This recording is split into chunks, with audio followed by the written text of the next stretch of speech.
I love them, as I always say this, collectively as a group, when we can get together as an athletic department and have all of our student athletes in one room, it's a special night. This is always one of my favorite events that we do. I say that all the time too because it's true. When we have an opportunity to be able to provide you this great example of individuals that are leaders in their field, in their industry, and that have connections to Seton Hall, which all of our panelists do, that's really, really unique and a great opportunity for all of you. We were upstairs having a little meeting beforehand and having some dinner, and I say this all the time to student athletes, but I was talking to our panel here and saying, our student athletes, one thing we always want to make sure you understand is that you are at a great advantage because you are student athletes. You are already bringing such transferable skills into the workplace when you're ready that I think we want to remind you that every time. And this event is a great reminder of that for all of you, to take those skills and to apply them to whatever career you look to apply them to. So tonight you're going to hear some great lessons and hear some great examples from our panelists. I know you will be a tremendous audience. You will be engaged, and I know you will bring great questions because you always do, and I thank you for that. So I'm going to turn it over now to our moderator tonight, and that is Pete Long, who's our Associate AD in Communications. So let's bring Pete up here. Have a great night, everybody. Enjoy the program, and go Pirates.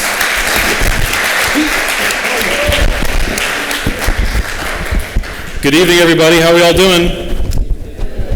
All right. I like that. Welcome to the 14th Annual Patrick M. and Mary Ann Pfaff Murray Student Athlete Leadership Forum. We really appreciate everybody being here tonight, and I'm here to introduce to you all, without further ado, this awesome panel that we have here this evening.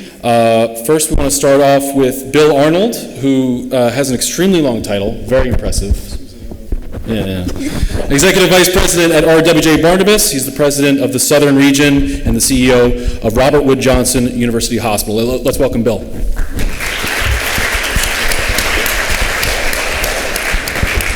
Bill also has an awesome New Jersey accent, which you'll hear in a little bit. Sounds really great. Our next panelist is Cheryl Stallings. She's the Vice President for International Content and Programming at the National Basketball Association. She is from Crown Heights, Brooklyn. Brooklyn's in the house. That's right. And down there at the far end is Kevin Grier. He's the Managing Director for Mizuho Americas. Kevin, welcome. Welcome back to Seton Hall. I knew who Kevin was because I studied the 2003 Men's Basketball Media Guide when I was a kid, and I remember that you were the walk-on. I remember you were that guy. Yeah. All right, cool. Well, welcome, everybody. We're really happy that you're all here tonight. We want to now share with the audience a little bit about you personally, and also who you are from your respective industries. We would love to learn more about your Seton Hall connection and what made you say yes to joining tonight's panel discussion. You want to start with you, Bill? Sure. Thank you. So first of all, I grew up in a pirate household. My father is a graduate of Seton Hall and loves Seton Hall. That's all we heard when we grew up. I used to come here to Seton Hall for the baseball camps in the summers, so that was always fun to get to know folks. At that time, Robbie, Coach Shepard, was in the camp with me, so that's my vintage, I'd say, and I've just loved it. And then I did my master's here, and that was in healthcare administration. So being in that class, I figured, or that program, I learned a lot about the camaraderie of the university, and to this day, I've stayed connected to people that were in that program with me that may work at a competitor hospital. So that alumni connection is pretty strong with the university. So I couldn't say no. I didn't grow up in a Seton Hall family. However, I mean, I just thought that the connection here, the networking and people like living in their purpose and on purpose drew me to Seton Hall. I'm on a couple of boards here, but more importantly, it's like you're living within your purpose, and the networking will always continue. And to your point, it's like alumni. What does alumni mean to you, and how can you pay it forward for the next person? So that made me choose Seton Hall. So obviously I'm a graduate 04 Seton Hall. I played basketball here as a walk-on. Always have had a very strong connection with Seton Hall University since being a student. Playing sport here especially took it to another level for me when I was here. The camaraderie I had with my teammates, students. Just Seton Hall is a special place in my heart. To me, Seton Hall was always a place that gave you the tools, the resources to be great. If you had the desire and the will to go after it, the school provides a lot of opportunity, and there's people out there that care about you. So when I was asked to speak tonight, it was a no-brainer. I'm happy to be here. I'm happy to give back, and I'm here for the student. So. Now, could you all give us a short plug as to the books that you suggested that the student athletes should read, that you found a particular message within? Nicole and Tatum should have sent you guys the brochure that has these suggested readings to you guys. We highly recommend you read these books. Kevin, what was the book that you chose, and why did you choose it? Sure, I chose Unbroken by Laura Hillenbrand. The reason being, it's a great story if you've never read it. True story. A world-class runner who ran in the 1936 Berlin Olympics, finished 8th, fought in World War II. His plane was taken down in the Pacific. He was a prisoner of war, surviving on a life raft for 47 days. Why that speaks to me as an athlete and as a person, as a leader. Leadership is twofold in my opinion. Your leadership in your sport, as a runner who's a leader, and you're also a leader in tough times. So that person was cast in a pretty tough situation. A lot of adversity, survived, got through it, and it's a great book. If you've never read it, I'd highly recommend picking it up. Awesome. Cheryl? I chose Dare to Lead by Brene Brown because she is a leader. She's not afraid to lead. She has some great quotes in here. One of them I love is, choose courage over comfort, because we have to live out of our comfort zone if you want to succeed. I mean, my success is not your success. Everyone is different, but she talks about this in that book. Basically, be your own self and be in competition with yourself and no one else. Bill?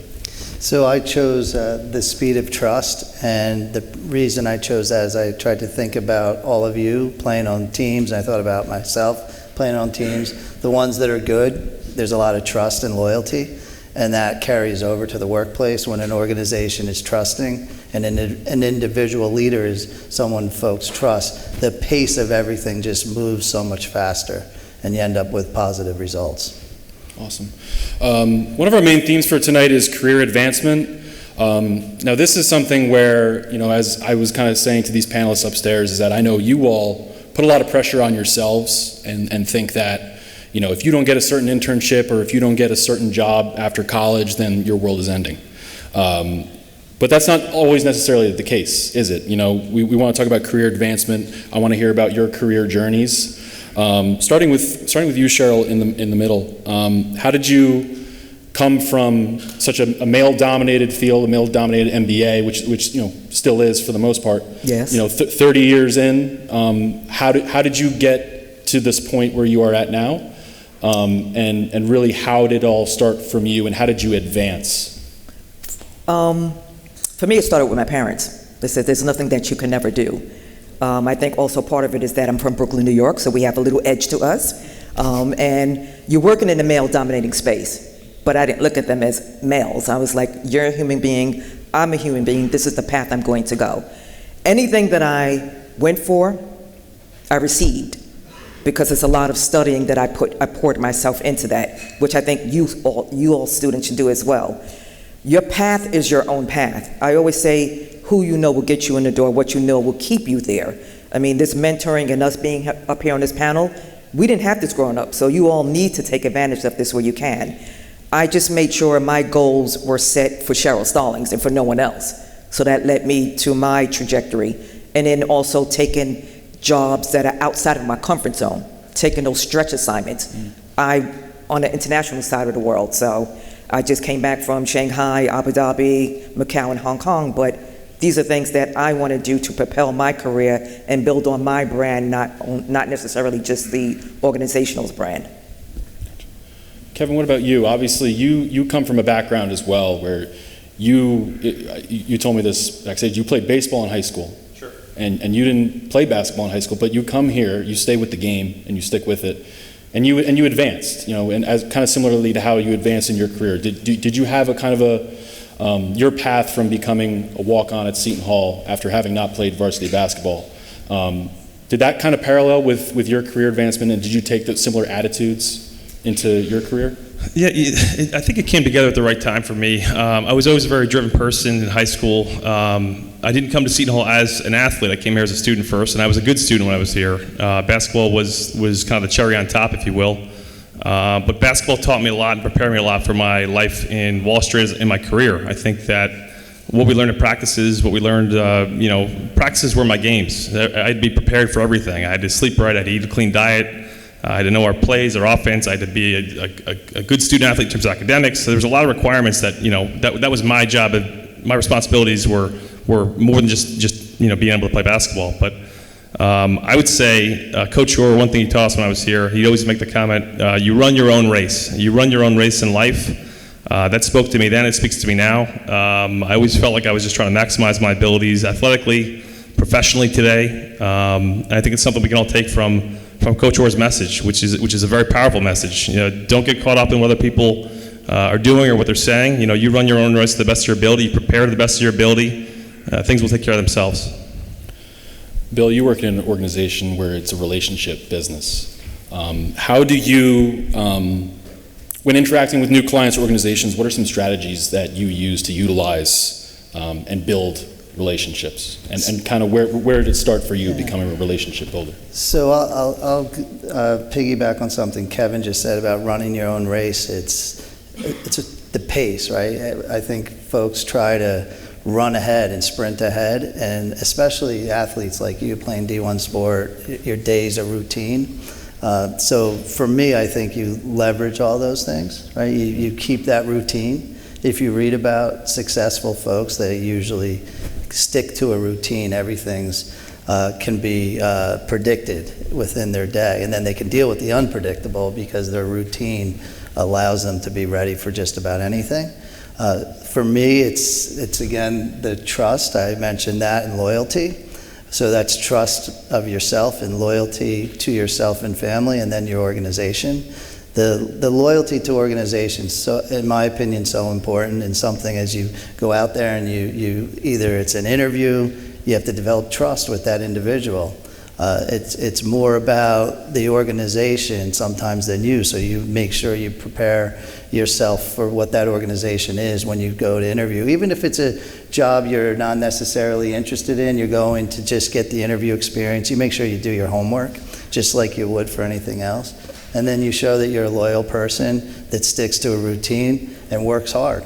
And I think you're ahead of most. I interview people every day and interact with people every day. And at the end of that day, it's the things I remember most is who could I have or the organization have the best relationship with, and who would I want to compete with.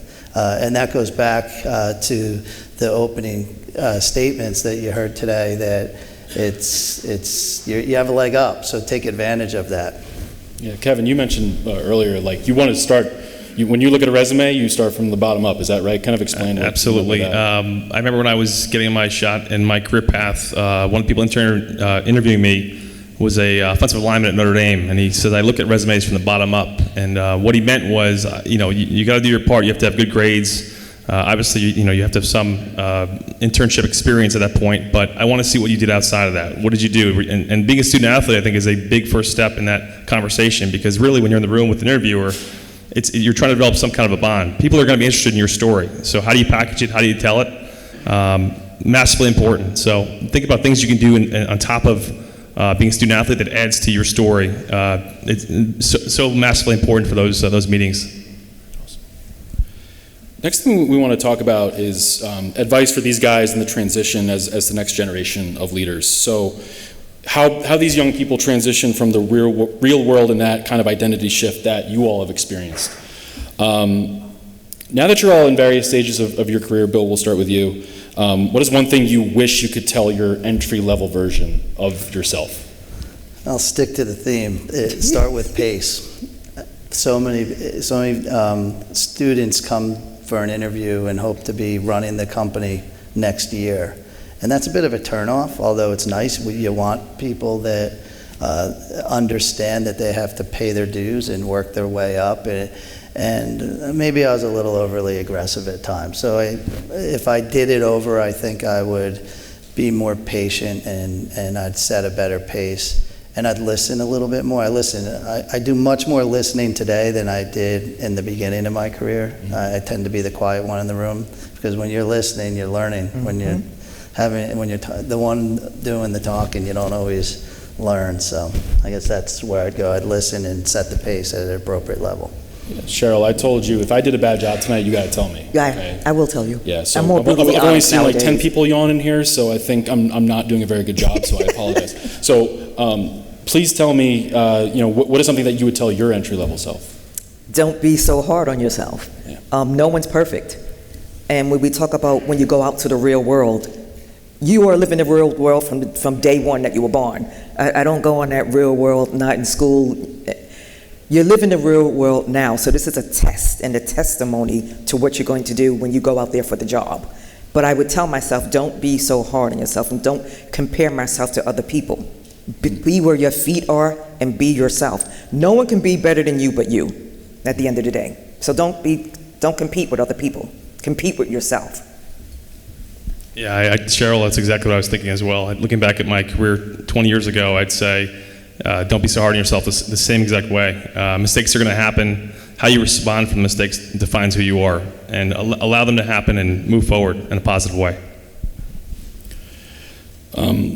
Have you worked with student athletes in your industry, and if so, what are the transferable skills that you have found most impactful in that population? And Cheryl, we'll start with you.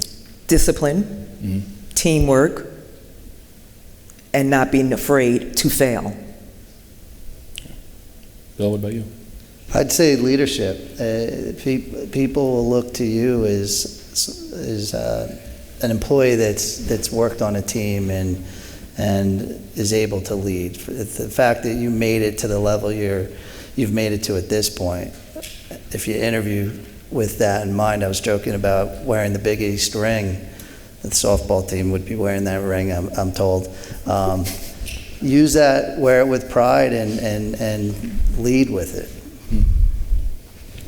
Yeah, I'd say discipline is hugely important. I'd also say listen like your life depends on it. I think a lot of times when you meet people and you engage people, they want to know you're listening to what they're saying, and the conversation is twofold. So when you get the opportunity to speak with somebody, really engage in the conversation fully, immerse yourself, and see where it takes you. Can you give the student athletes an example of a time where you all have struggled in your journey? It doesn't have to be a particular anecdote, but just we can get real personal and real deep in the feelings if you'd like. But we'll start with you, Kevin, at the end. When was the time that you struggled and you kind of brought yourself out of it? I mean, it's not one time. Struggles are going to happen. I think it's periodically. It goes back to a simple message that routine matters. Tough times in business. You go through a patch where it's a rough stretch. I get back to a routine. It's getting sleep. It's getting a workout in. It's meditating. Whatever you need to do to stay positive and stay on the right track, because things will turn, and you just have to have the positive mentality to kind of go forward. I mean, to your point, we struggle all the time. I'm still struggling to this day. I'm still trying to figure out sometimes what I want to be when I grow up. But, I'm living in reality.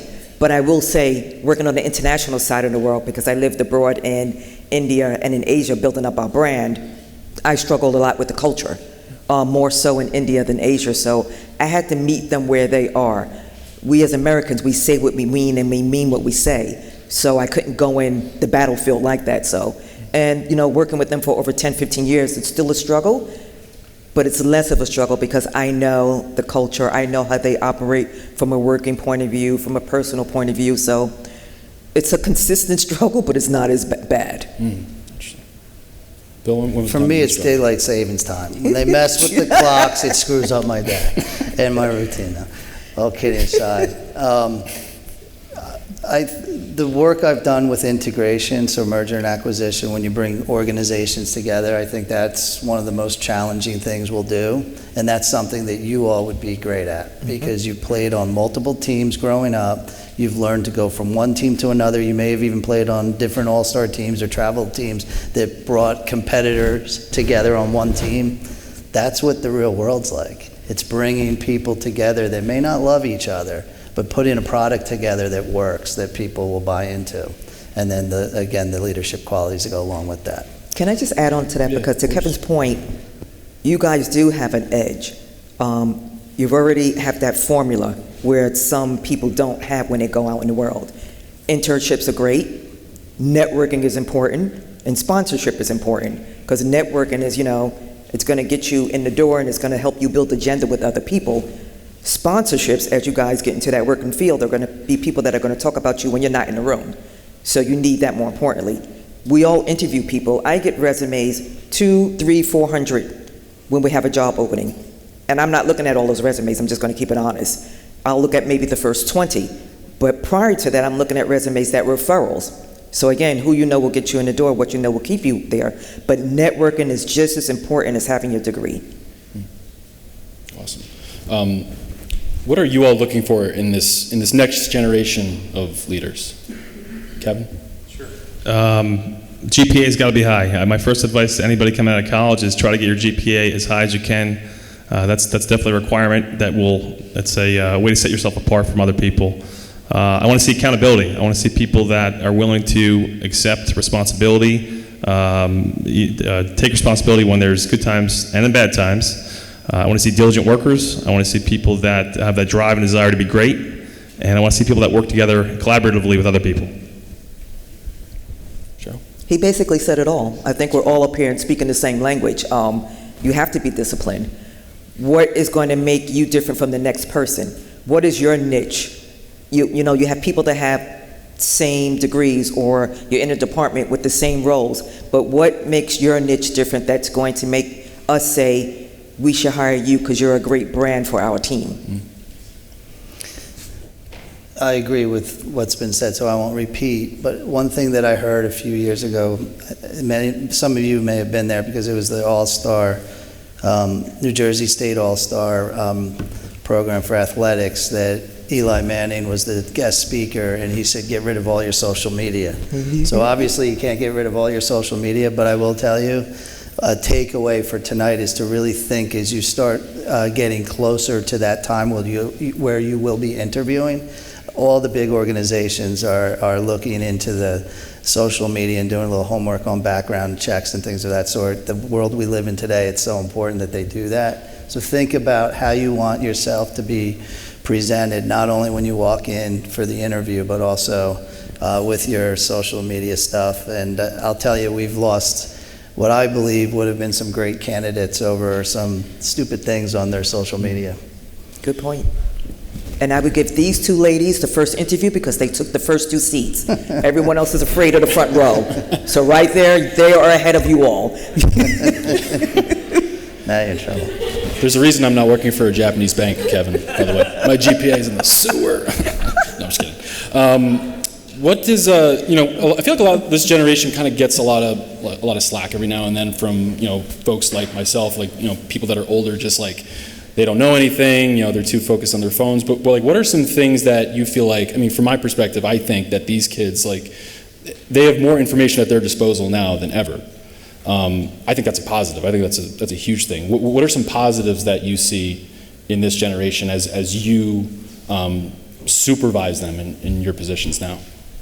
Yeah, Bill, go ahead. So I've been lucky enough to work with some interns through the years that were at one of the universities in the state for marketing, and just the ability that you all have compared to us to move fast, and you just hit it. What you can put together in terms of presentations, I think sets you ahead of the people you'll be competing with that are years ahead, and that's why you will move up at a pretty good pace.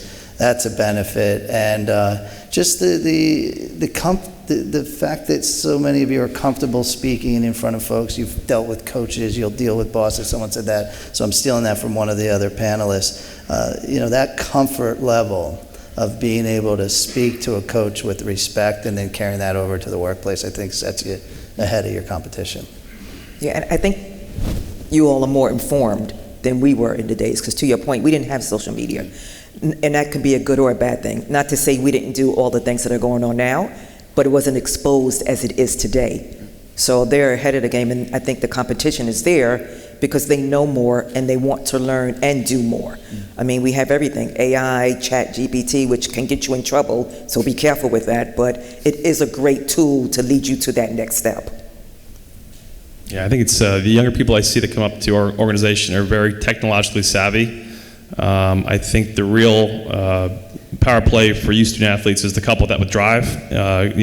Using your technology with your drive to be successful could set you apart from other people. And Bill made the point about social media. I'll take it one step further. I think that it's a good time to start to maybe spend less time on phones. You go to interviews. I know we're all connected to our phones, social media.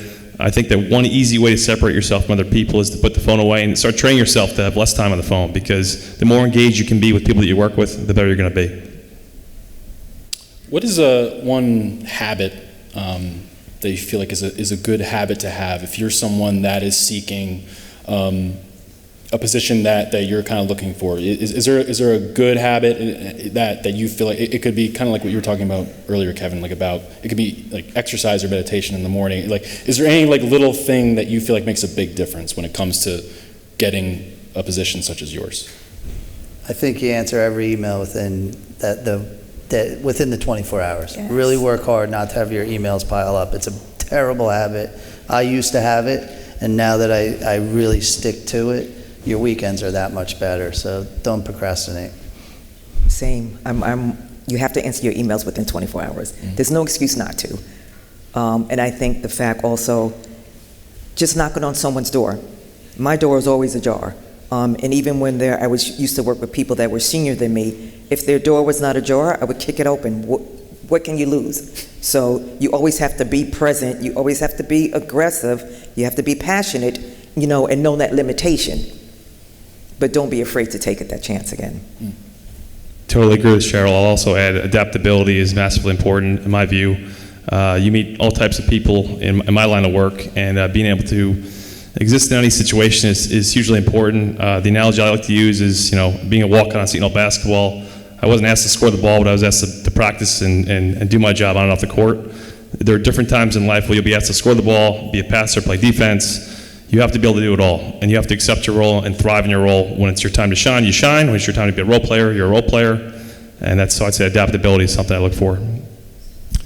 Cheryl, you mentioned to me in the back, it took you a little bit to, become the leader that you are today. Mm-hmm. When you maybe first started out, you kind of kept to yourself. You were kind of, maybe timid. For the three of you, and we'll start with Kevin, and then we'll move this way.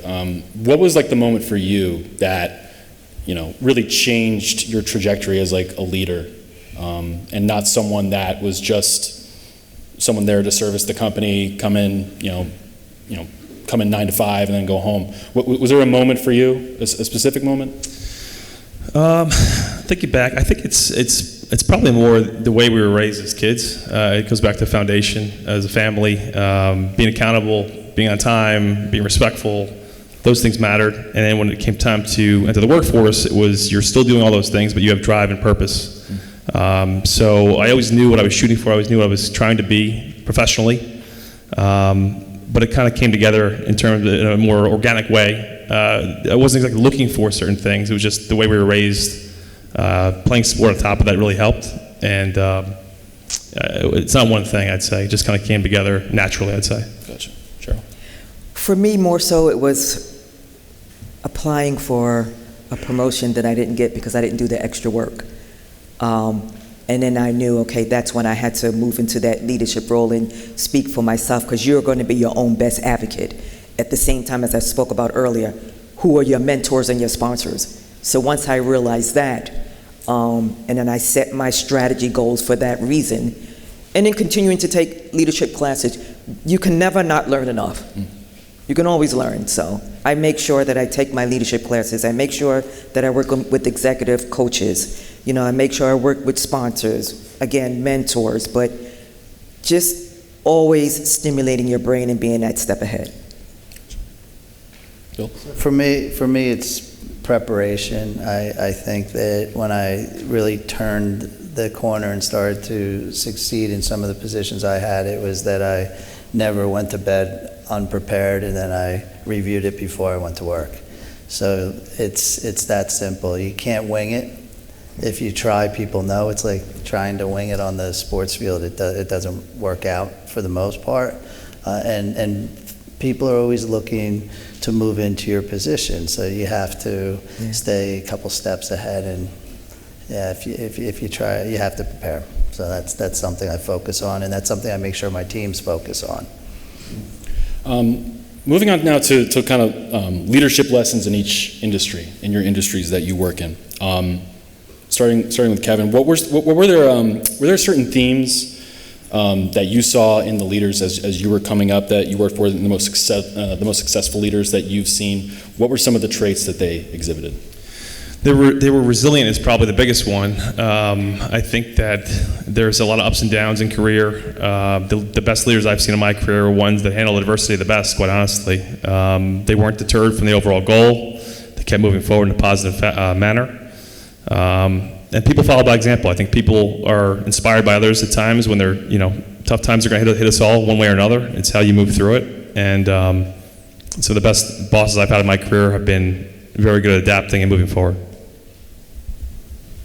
Not being afraid to debate, not being afraid to learn, because we don't know everything. So those were the two main things with me for the leadership style. So I would repeat those items, and then I'd just add that I think it's important that you have a relationship with any of your employees that you possibly can. You should know what their strengths are, their weaknesses. You should know if they're not having a good day. They should feel comfortable to have conversation with you. The best bosses I had actually knew my kids' names, knew what was happening in my world. They would be willing to share what was happening in their world. So it just made it more personal. And it's probably a bit the industry I'm in, healthcare. It's all about the relationship and caring. If you don't care, you shouldn't be in that industry. So it's connecting in a real way. You can't fake that either. That's just like preparation. You got to be real. Student athletes and young people in general, they deal with conflict a lot. Whether that be having tough conversations with peers or with coaches, with professors, with family members. You all have to go through tough decisions every single day in order to worry about you and worry about yourself and where you're going to be next. What are some things that these young people can take away from in terms of trying to figure out how to best solve conflict and how to approach speaking to someone who quite frankly you have a problem with, and especially in a professional setting? Yeah. So for me, I think it's important, and Kevin just mentioned this too, that it's how people handle pressure. That's how you get judged. So it's not during the good times, it's the tough times. And in any industry that you pick, there's going to be some really tough times. So it's how you get through that and how you bring people in to help you get through it. It feels pretty good when you come out the other side of that kind of situation. And that's where teams are built. It's no different in industry or the workplace. You really got to focus and work together. And no one wants to, you don't really want to work with the star, the person who tries to do it all. They ultimately fail. I think for me, like I was talking about earlier, is the culture and the character and the personality of an individual. Once you know them, you can't speak to everyone the same. I think we were talking about that upstairs. So how I speak to someone in India may be different from how I'm speaking to someone in Asia. Not everyone wants to be a leader. But if you're trying to push them in that direction, you have to speak to sometimes people above them and say, your coordinator needs to speak up more and here's why. And then you could just be real with them. Just talk and have a real human conversation. It's not a boss against a leader, it's a human being against another human being. Yeah, I think Cheryl nailed it there. It's respecting the other person's viewpoint. Some of my best friends in life, I have totally different opinions on many matters, but we have open debate, and it's welcome conversation because you learn a lot. You learn a lot by listening to other viewpoints that may convince you that their point actually is more valid than yours. So totally agree. I think conflict should be welcome in some ways because you shouldn't be expected to agree with everybody on every issue. Definitely welcome conversation and welcome people's viewpoints and accept it because that's the way you grow. Awesome. Who woke up before 6 a.m. this morning? Raise your hand. Okay. Anyone that woke up at 5:30? Okay. Tori, did you have breakfast this morning? No, I had breakfast. Nice. I hope you passed. Okay. Is breakfast the most important meal of the day, would you say? Yeah. I think you set your alarm, get up, have breakfast, work out, and go to work. If you skip that, your whole day ends up off track from the very beginning. You try to stay away from carbs, or do you do fruit? No, I'm getting a little puffy. Yeah, you look like me. Yeah, you're right. I don't know if breakfast is the most important meal of the day for me. Just eat when you're ready to eat. Okay. Anyone agree with Cheryl? Agree with Cheryl? Kevin, what about down here? I don't do a lot of breakfast. I do believe in working out before work in the morning. It does get the brain firing. I think it's a very helpful thing to do. Okay. Cheryl, you say you often wake up at how early to speak to your counterparts in China? 4 a.m., which is jet lag time for me now because they're 12 hours ahead of me. Gotcha. India's 9.5.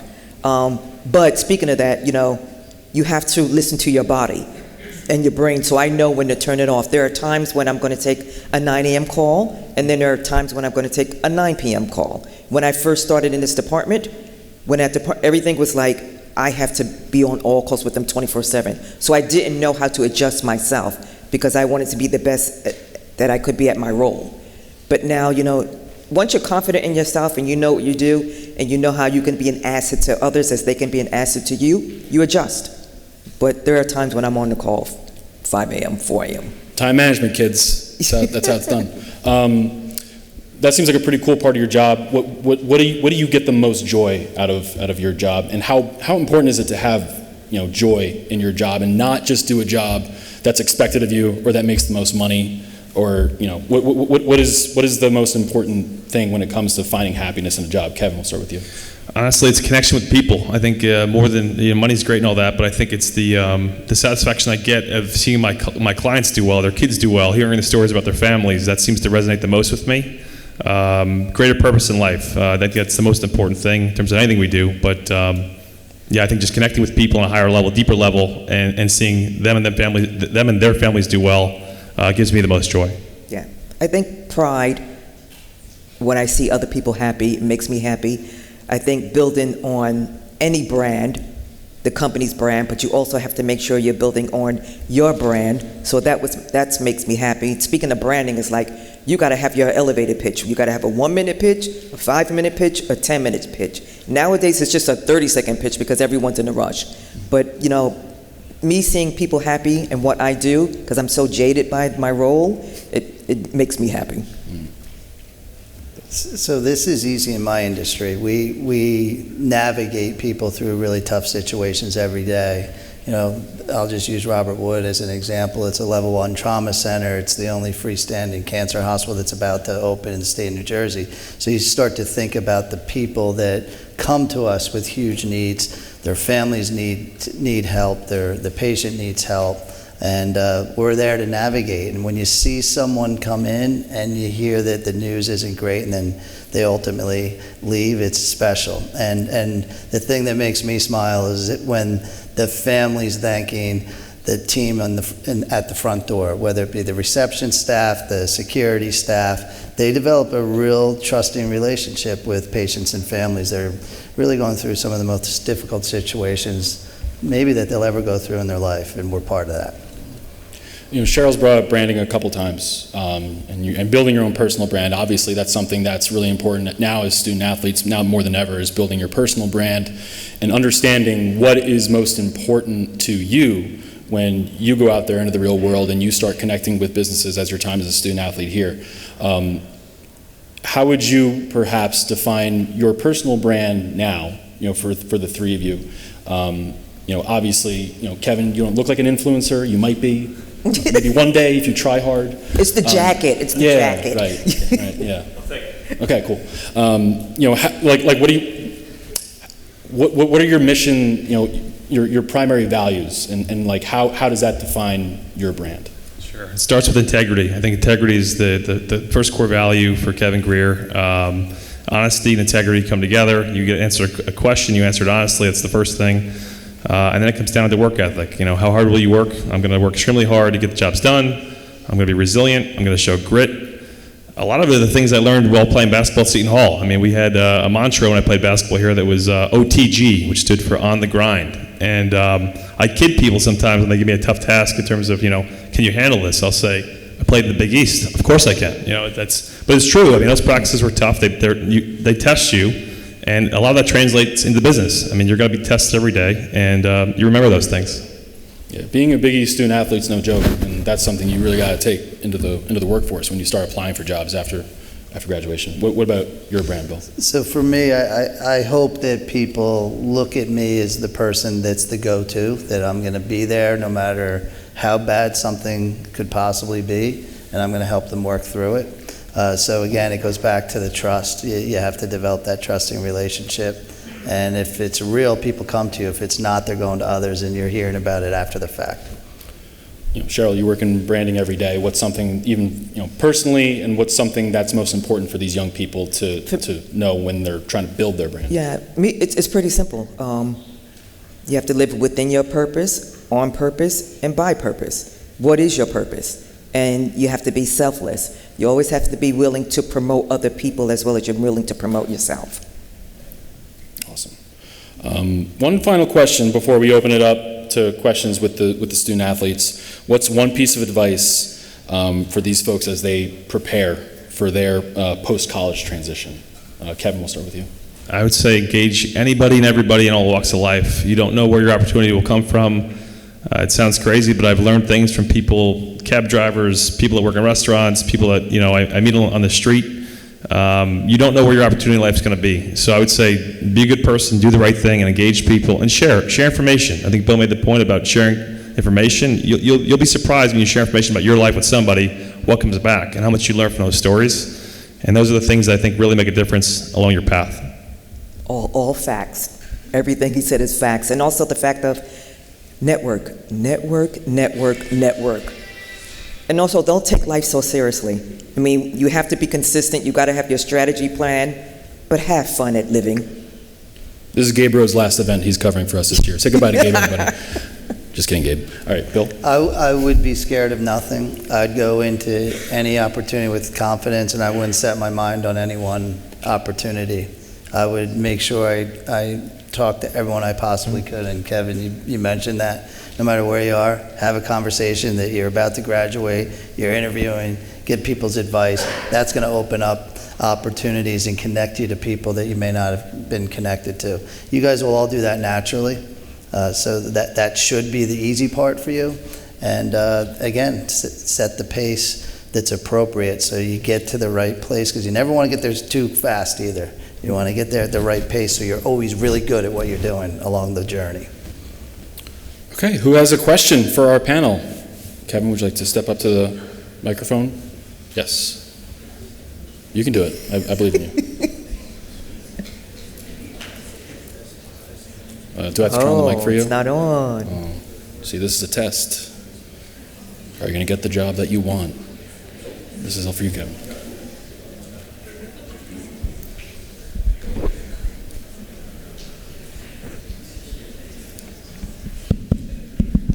Testing, 1, 2. We good? Okay, so one thing that stuck out to me was you mentioning how, the purpose aspect and being able to know that you are, the quote you said, you are the best version Of yourself. And knowing who you are. And so that being said, I wanted to know, out of all three of you, what is your, and I love asking people this, what's your why?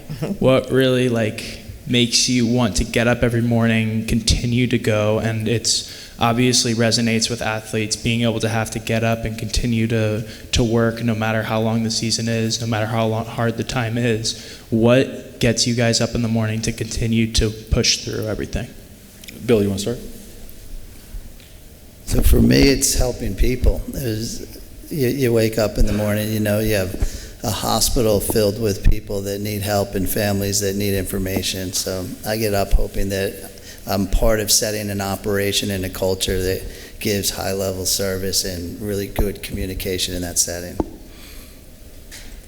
My why is there's a higher being that I have to answer to, so I have to live every day like it's my last day, A. B, I love helping people as well and seeing people build their brand and their trajectory to the next level.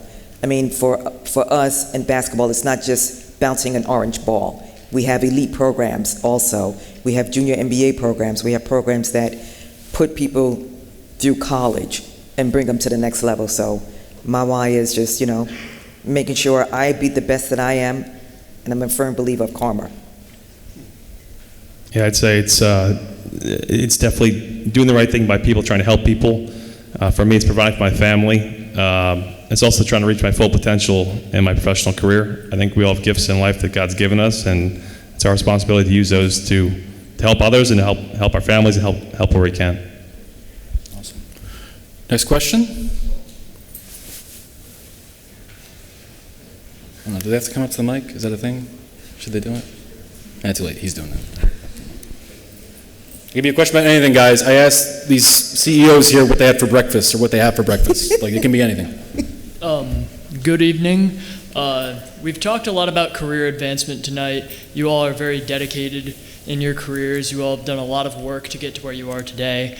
But a lot of us have another side to our lives, our personal lives. And a lot of us have personal non-negotiables. For me, that's some family. Family is important to me. That'll always be a non-negotiable to me. Spiritual life will be very important to me.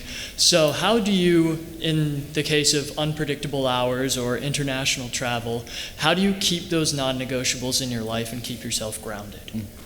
That's a good question. And I think some of our non-negotiables are the same. But for me, on an international level, like I do now, I'm confident in my role. And if this job is not here for me tomorrow, I'll move on and get another job. You should never let a job own you and your spirit. Especially, again, I don't work 24 hours anymore. I used to. It seemed like I did from an international point of view. But I set the tone with whomever I'm dealing with on a daily basis. I sit down and we go over an agenda for the month, for half a year, and for a year, saying this is how I operate, how do you operate, how can we meet in the middle? But again, you're gonna never let anybody control you and never let anybody ruin your spirit. Bill?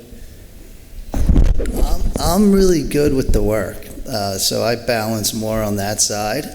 Obviously, your family has to come first, and I put some balance in, or some time into family, obviously, and time into some rest here and there, because you have to be, and the working out. You got to try to stay in shape, because that goes quick, I'll tell you, when you get out of college.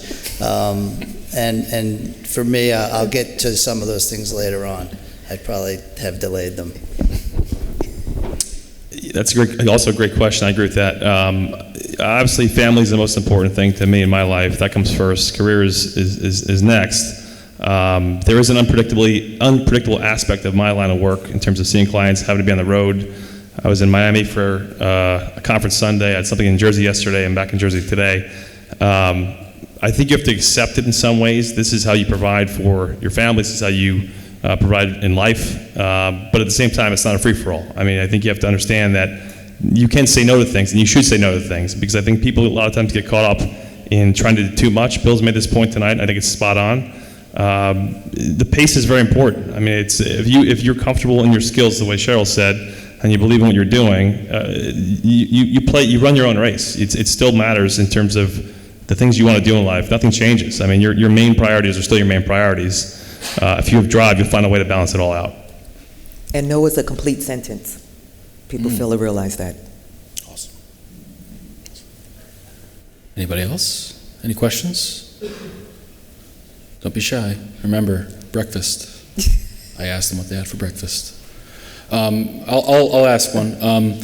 Did you ever have a moment in your career path where you tried to compare yourself to somebody else? And how hard was it to try and not to compare yourself to somebody else? Someone who you admired, or trying to keep up with the Joneses? Kevin?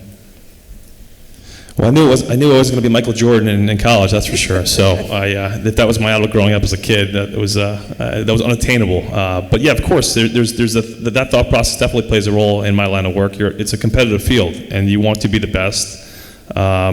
but you really just got to stick to your journey. And I think that's been hugely important to me. The lessons I learned here at Seton Hall have carried through my career. I am doing it at my pace. I do play fast when I need to play fast. I can slow it down. It's no different than controlling speed, controlling tempo in a game. It's like you have to understand that things happen when they're supposed to happen. And if you get caught up in what someone else has or what someone else is doing, you've already lost the battle. So I think you can't say it enough that believe in yourself, stick to what you know, and run your own race. Yeah, I think with me, stress caught up with me trying to keep up with the Joneses. So I know I didn't want to have that in my life and, kill 10 more years off of me. And my pockets couldn't keep up with people that were like the Joneses. So I can only live for Cheryl. Love it. Bill? If I start to feel myself looking to compare myself, I remind myself to look at the strength in that person and try to learn from the strengths, maybe learn from some of the weaknesses and try to become a better person. So if you compare yourself to a lot of folks with strength, you may really learn a lot and jump ahead. Any other questions, guys? Yes, in the back.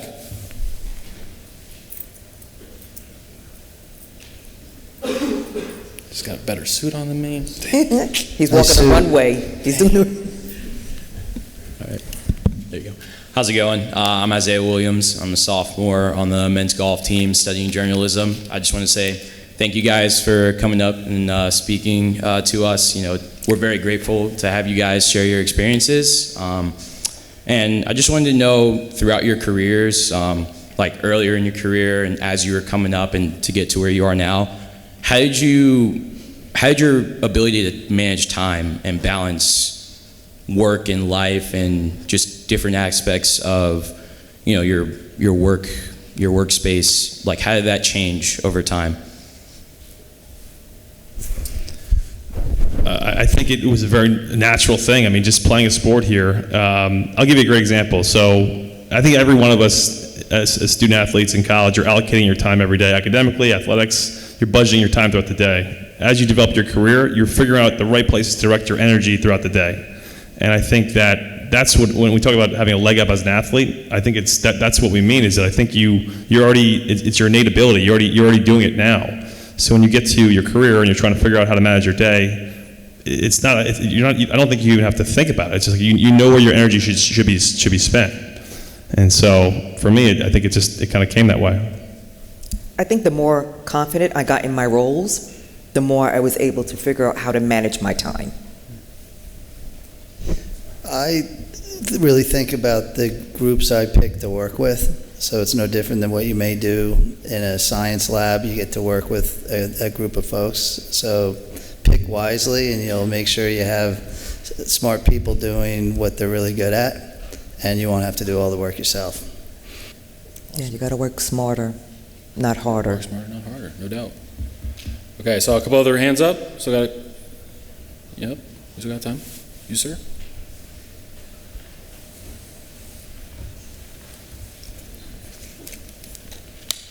Howdy.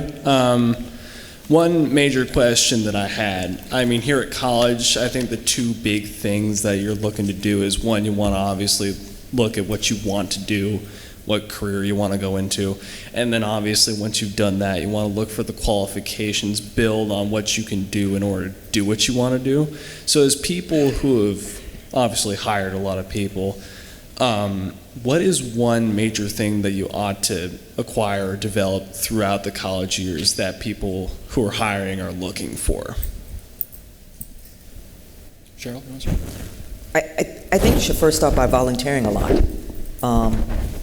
Take or try to incorporate yourself with as many interns as you can. Speak to your parents or your friends' parents and see how you can volunteer on their jobs. I had formal interns and informal interns because, it's that age-old thing, you don't have enough experience for me to hire you.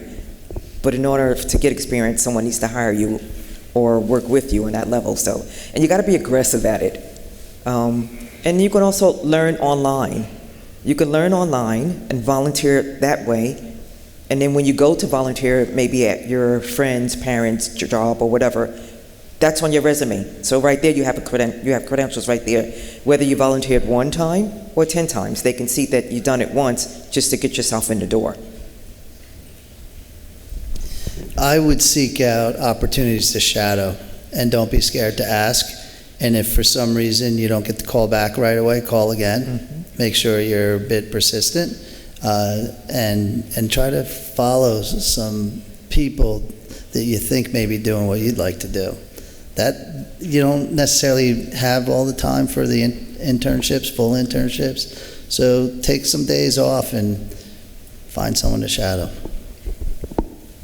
I would say just be consistent. If you're volunteering or you're interning, you have these things, you've made connections with people along the way, shoot an email every once in a while. Hey, this is what's going on in my tennis team or my softball team, or this is what's going on at Seton Hall. Like, I think a lot of times people think that people that are working and professionally have all the time in the world to respond to emails. It's not that they don't.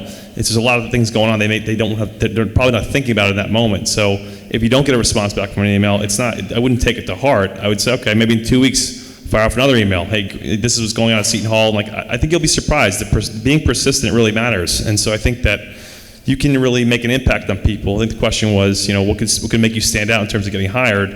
I think it's just, following through, being persistent with emails, reaching out. Not every day. You don't want to be annoying about it, but I think there's a way to do it in a thoughtful manner that kind of gives you a little piece of your information. This is what's happening in my life. It makes that person feel like you're taking time out of your day to connect with them directly, and that's how you separate yourself. Awesome. Well, that just about does it. Let's give a big round of applause for our panel here. Kevin, Cheryl, and Bill, thank you so much for your time. There are refreshments in the lobby, so please make your way towards the lobby at this time. There will also be time to speak with the panelists as well. And make sure